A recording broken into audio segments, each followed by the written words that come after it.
नमो भगवते वासुदेवाय। जय माता दी दोस्तों, आप देख रहे हैं आपका अपना YouTube चैनल नृत्य त्योहार कथाएं। मैं हूं आपके साथ रिमझिम शर्मा। कार्तिक का महीना देखिए समाप्त हो गया है। हमने कार्तिक पूर्णिमा यानी कि देव दिवाली मना ली और अब शुरू हो गया है अगहन का महीना। हम अगहन का महीना इस महीने को, इस मास को कहते हैं, जो कि हिंदू कैलेंडर का 9वां मास होता है और इस मास को मार्गशीर्ष मास भी हम कहते हैं। तो जो मार्गशीर्ष मास होता है, देखिए पूरे कार्तिक मास में भगवान विष्णु की हमने पूजा की और मार्गशीर्ष मास में अब हम उनकी अर्धांगिनी माता महालक्ष्मी की पूजा की परंपरा को निभाएंगे।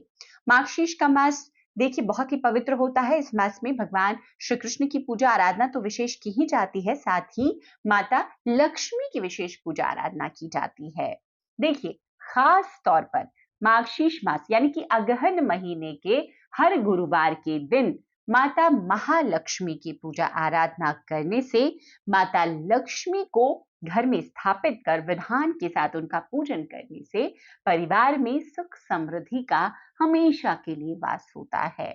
तो इस वीडियो में मैं बताने जा रही हूं कि इस वर्ष देखिए जो अगहन गुरुवार हैं, व्रत किस दिन शुरू करेंगे और किस दिन व्रत का समापन होगा, कितने व्रत अगहन मास में इस बार पढ़ने वाले हैं महालक्ष्मी के व्रत, और व्रत का विधान क्या होगा, किन नियमों का पालन करना चाहिए, किन चीजों से सामग्री क्या चाहिए, जो पूजा विधि होगी व्रत की वो क्या होगी, किन सामग्रियों के साथ इस व्रत का हम पूजन करेंगे, किस प्रकार करेंगे, ये समस्त जानकारी आपको प्राप्त होने जा रही है। तो अगर आप भी अगहन माह के गुरुवार के व्रत करते हैं, माता महालक्ष्मी को प्रसन्न करते हैं, तो आपके लिए वीडियो बहुत महत्व रखता है। आप पहली बार करना चाहते हैं अगहन के गुरुवार मतलब मार्गशीर्ष गुरुवार के व्रत, इस साल आप शुरू कर सकते हैं। तो जो भी चाह रहे हैं कि पहली बार व्रत करें, उनके लिए इस साल अच्छा मौका है। देखिए इस बार जो अगहन का महीना है मतलब मार्गशीर्ष का जो मास है 16 नवंबर से शुरू हो गया है और जो पहला व्रत है वो 21 नवंबर गुरुवार के दिन रखा जाएगा। तो उसके एक दिन पहले ही बुधवार को आपको अपने घर की बहुत ही अच्छे से साफ सफाई करनी है। मार्गशीर्ष मास के गुरुवार के व्रत में आपको अपने घर के मुख्य द्वार की एक दिन पहले से बहुत अच्छी सी सफाई करनी होती है। आज के दिन आप मतलब कि बुधवार के दिन आप घर पर रंगोली बनाएं। खास तौर पर चावल के आटे का मुख्य द्वार पर रंगोली बनाने का बहुत महत्व होता है। इसके बाद जिस प्रकार से हम दीपावली में माता लक्ष्मी के पद चिन्ह बनाते हैं, उसी प्रकार से आपको पद चिन्ह बनाना है। उसके बाद से आज के दिन आपको देखिए तोरण आदि से सजा लेना है। तो एक दिन पहले ही आपको ये जो सजाने का कार्यक्रम है ये अपना संपन्न कर लेना है। अब देखिए आपको जो गुरुवार का दिन होगा उस दिन सुबह सूर्योदय से पहले उठना है, स्नान आदि क्रियाओं से निवृत्त होना है और व्रत का संकल्प लेना है। यहीं पर बता दूं मैं आपको, इस बार मार्गशीर्ष मास में 4 गुरुवार के व्रत पड़ रहे हैं। जो पहला गुरुवार का व्रत है वो 21 तारीख को है, दूसरा आपको 28 तारीख को होगा, तीसरा 5 को और जो चौथा व्रत है वो 12 तारीख को रखा जाएगा। 15 दिसंबर को ही, क्योंकि जो मार्गशीर्ष का मास है समाप्त हो जाएगा, पौष मास की शुरुआत हो जाएगी, तो यही 4 व्रत इस बार मार्गशीर्ष मास में मतलब अगहन गुरुवार के रखे जाएंगे। तो डेट आप नोट कर लीजिए। अब देखिए आप गुरुवार के दिन मतलब 21 तारीख को सुबह उठेंगे, स्नान आदि क्रियाओं से निवृत्त होकर व्रत का संकल्प ले लेंगे कि आप मार्गशीर्ष मास के अगहन गुरुवार का व्रत कर रहे हैं। इसके बाद जैसे मैंने बताया कि सजाने का आपको एक दिन पहले कार्य कर लेना है। अगर नहीं किया आपने तो आज ही सुबह में आप अपने मुख्य द्वार को अच्छे से सजा लें, रंगोली बना लें, चावल के आटे से माता लक्ष्मी के पद चिन्ह बना लें, तोरण लगा लें। आज की पूजा में देखिए कलश स्थापना का विशेष महत्व होता है, तो कलश की स्थापना आपको जरूर करनी है, श्री कलश बनाना है। उसके बाद में माता लक्ष्मी की प्रतिमा आपको विराजित करनी है कलश पर ही। देखिए आज की पूजा जो होती है, जो फोटो की पूजा बहुत ज्यादातर नहीं करते हैं लोग, माता लक्ष्मी का जो मुख होता है ना, मुखौटा, आपको बाजार में पूजा पाठ की दुकानों में बना बनाया मिल जाएगा। जो कलश आप तैयार करते हैं, कलश की नारियल पर ही आपको उसको अच्छे से बांध देना है और माता का पूरा श्रृंगार उसी कलश को करके, उसी मुख को करके आपको फिर पूजा करनी है।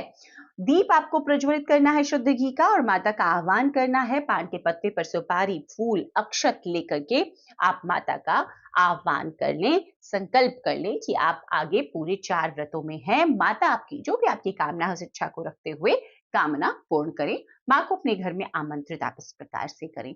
उसके बाद में आज की पूजा में देखिए बहुत महत्व होता है अ, अगर आप आंवले और आम के पत्ते का मिला करके तोरण लगाते हैं और इससे ही वो जो पत्ते हैं वहां पर, जहां पर माँ लक्ष्मी का आपने पाटा लगाया है, वहां पर भी उससे आप सजाते हैं। देखिए, सूर्योदय से शाम तक की जो पूजा का विधान है वो मैं बता दूं। महिलाएं, खासतौर पर देखिए महिलाएं करती हैं। तो आपको सुबह व्रत का संकल्प लेना है, मुख्य द्वार पर आपको दीप एक प्रज्वलित करना है। इसके बाद में दोपहर में देखिए जो विधान है, आपको चावल की खीर बनानी है। देखिए, कई लोगों के यहाँ देखिए नमकीन भी आज के लिए बनता है व्यंजनों में, पकवानों में। तो आपको चावल का चीला बना लेना है। कई लोगों के यहाँ देखिए मीठा ही बनता है, तो आप वैसा भी कर सकते हैं। अनरसा, हमारे यहाँ अनरसा कहते हैं, आपके यहाँ हो सकता है इस पकवान को कुछ और कहते हो। इन्हीं सब चीजों का भोग आपको लगाना होता है। माता को भोग लगाइए और उसके बाद शाम में पूजा आराधना करने के बाद में इसी भोग को आप प्रसाद स्वरूप ग्रहण कर सकते हैं। पूजा सामग्री के लिए जो विशेष चीजें होंगी उसमें होगा नारियल, आप पानी फल सिंघाड़ा ले लें, आंवला ले लें, सीताफल ले लें, धान की बालियां होती है, जो सीताफल होता है जिसको हम कुम्हड़ा कहते हैं, वो भी आज की पूजा में महत्व रखता है। पान के पत्ते ले लें माता के लिए, श्रृंगार की सामग्री लें और उसके बाद में चावल, घी, शक्कर, इस तरह से आंवला, ये चीजें जो हैं ये जरूरी होती है। देखिए, इसमें जैसे मैंने बताया कि चावल के आटे से आपको चौक पूरना चाहिए और माता लक्ष्मी का पूरे घर में आपको पद चिन्ह बनाने चाहिए। स्वास्थ्य की निशानियां बना लें और जो शुभता की निशानियां हो आज की पूजा में जरूर बनाइए। आज के पूजन में देखिए 16 की संख्या का बहुत महत्व होता है। तो ऐसा माना जाता है कि आपको 16 बार मुंह धोकर 16 लड़ वाली डोरी बनाकर केले के पत्तों और आंवले से मंडप सजा करके वहां पर दीप प्रज्वलित करना चाहिए। आपको दोपहर में, जैसे मैंने बताया, 12 बजे के बाद चावल से बने हुए व्यंजनों का ही भोग लगाना है। उसके बाद शाम की आरती करने के बाद में आपको प्रसाद, जो भोग आपने अर्पित किया है, वो ग्रहण करना है। तो इसी प्रकार से चारों तारीखें मैंने बता दी। पहली जो तारीख है वो है 21, 28, 5 और 12। तो आप 12 दिसंबर को इस व्रत का उद्यापन भी करेंगे। तो इस प्रकार से इस बार जो मार्गशीर्ष मास के जो अगहन गुरुवार के व्रत है, अगर आप करना चाहते हैं तो संपन्न कर सकते हैं। आज के दिन देखिए श्रृंगार का महत्व है, तो श्रृंगार जरूर कीजिएगा। आज के दिन आप लाल या पीले या गुलाबी वस्त्र पहनकर ही माँ की पूजा आराधना कीजिएगा। आज के दिन घर के सभी लोगों को शुद्ध सात्विक भोजन करना है। आज के दिन किसी से वाद विवाद से बचना चाहिए। तो इस प्रकार के नियमों का पालन करते हुए आप भी मार्गशीर्ष मास के जो अगहन गुरुवार के महालक्ष्मी व्रत हैं वो संपन्न कर सकते हैं। वीडियो अगर पसंद आया हो तो लाइक कीजिएगा, ज्यादा से ज्यादा लोगों तक शेयर कर दीजिए। चैनल पर पहली बार आए हैं, इस तरह की जानकारी अच्छी लगती है तो चैनल को कृपया कर सब्सक्राइब भी जरूर कर लें। वीडियो देखने के लिए बहुत बहुत शुक्रिया। जय माता लक्ष्मी।